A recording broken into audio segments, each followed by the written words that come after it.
গালগালাতে আমি বলে পূজা শুদ্ধ করিয়াছ আয়োজন রাখিয়াছি দেশে করিয়া আচ্ছাদন পরে তুমি দেখো রাজা মোর করে দিয়া মোর পক্ষে দিয়া পূজার সময়টুকু দাও বয়ে দয়া একথা বলিয়া রানী স্তব আরম্ভ হইল উপত্যার বিমাকে নাচিতে নামিল রানী বলে দয়াময় তুমি কর দয়া হয়েছি বিপদী মা গো দাও কত ছায়া অজ্ঞান অবধ নারী উন্নতি কারণে ক্ষমা করো তুমি যোগনে হয়েছে বিপদী মা গো বিপদনাশিনী দুঃখা করো এই বিপদে ক্ষমা কাত্তায়নী তুমি মা দুর্গতি নাশ সর্বদুঃখ হারা ঘোর রূপা মহাকালী তুমি দেবতারা দিন কারণী মা গো সম্পদ নাশিনী বিপদে করো মা রক্ষা হে বিন্দুবাসিনী ভৈরবী ভবানী তুমি মহামায়া সংকটে করো মা গো রক্ষা ও হর দয়া যতদিনে দেহে প্রাণ আমার বিপদার বিপদ পাইব তোমার দানব নাশিনী মা গো হও মা সহায় কাঁদিতে কাঁদিতে রানী জ্ঞান হারা হয় ভক্ত দুঃখে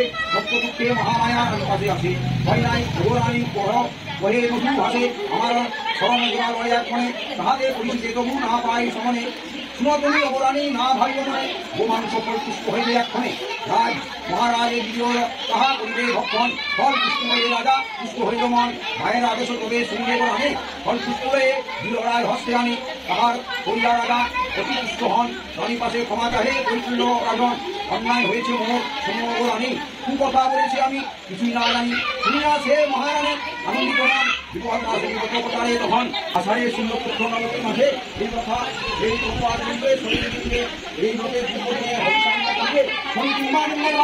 আতঙ্কে প্রিয়বশ ফল সবে সংগ্রহণ করিবে সনানন্দে মঙ্গল ঘর স্থাপন করিবে ধূপ ধুনা আদি করি পূজা আয়োজন করিতে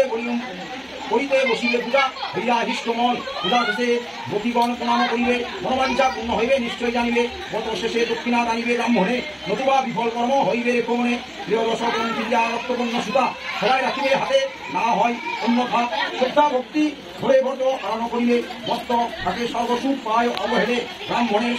সাধ্যমতো ভুজ্য দিবে দান ইহাতেই গতিদের হইবে কল্যাণ উপস্থান নিকট যেই দেহে হয় সকলেই প্রিয়যুক্তে দেখিবে তাহাই দুঃখ দৈন্য দূরে যাবে থাকিবে বিপদ ধীরে ধীরে বাড়ে তার অতুল সম্পদ রাজধানী কয় ব্রত লাগিল করিতে রাজ ধীরে ধীরে লাগিল বাড়িতে মহাসুখে রাজ্য করে কৈতল্য রাজন আনন্দে থাকে তার যত প্রজাগণ দুঃখ শোক নাহি রাজ্য নাহি হাহাকার সর্বসুখে সুখী রাজা আনন্দ উদার এইখানে ব্রত কথা সমাপ্ত হইল আমার মহানন্দে শরীরে দুর্গা বল এক কথা রদ ঋষি স্নান পরিবারে হাসি তিনি পরিত হইল নদী তীরে হাসিরা দেখিতে ঋষি নদীর সন্নিকটে দেব কন্যা বসে আছে নদীর পথে ফুল দুর্বা বেল্লপত্র ভেসে আসে স্রোতে ভুলিয়ে জিজ্ঞাসে তারা অতি আনন্দেতে মহর্ষি বিস্তরিয়া ইহার কারণ কোথা হতে ভেসে আসে পূজার আয়োজন নিত্য মোর স্নানে আসি এমন না হেরি কোথা হতে ভেসে আসে বুঝিবারে নারী নারদ করিল দেখো পূজা ভবানী পূজা যেতে নদী বলে হেঁটে অনুমানে কন্যাগণ নিশিরে বেরিয়া ধরিল পরে সবে এই পূজা কেন বা হইল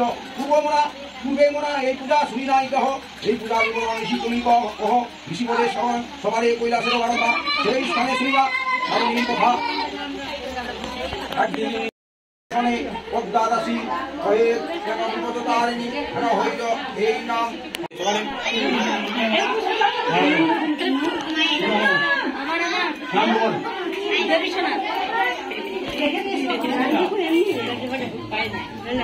এই বছর হচ্ছে আমার প্রথম বিপত্তারিণী বধ। বিপত্তারিণী শুধু নয়, আমি উপোসও এই প্রথমবারই করলাম।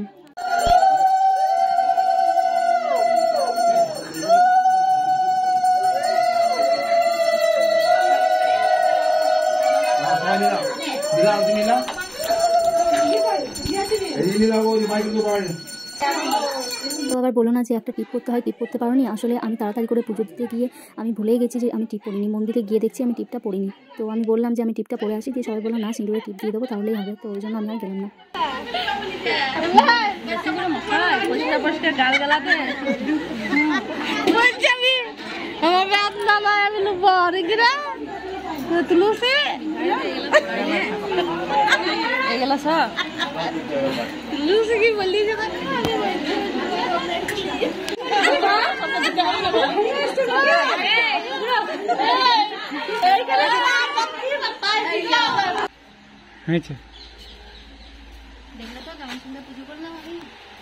ঠিক আছে ঠিক আছে ঠিক আছে। আমি সকাল থেকে উপোস করেছি, কিচ্ছু খেতে পাবো না পুজো না হওয়া পর্যন্ত, ইভেন অন্য খেতে পাবো না। সেই জন্য আমার সোনাও খাইনি, ও আমার সাথে উপোস করেছে। এটাই হচ্ছে প্রকৃত ভালোবাসা।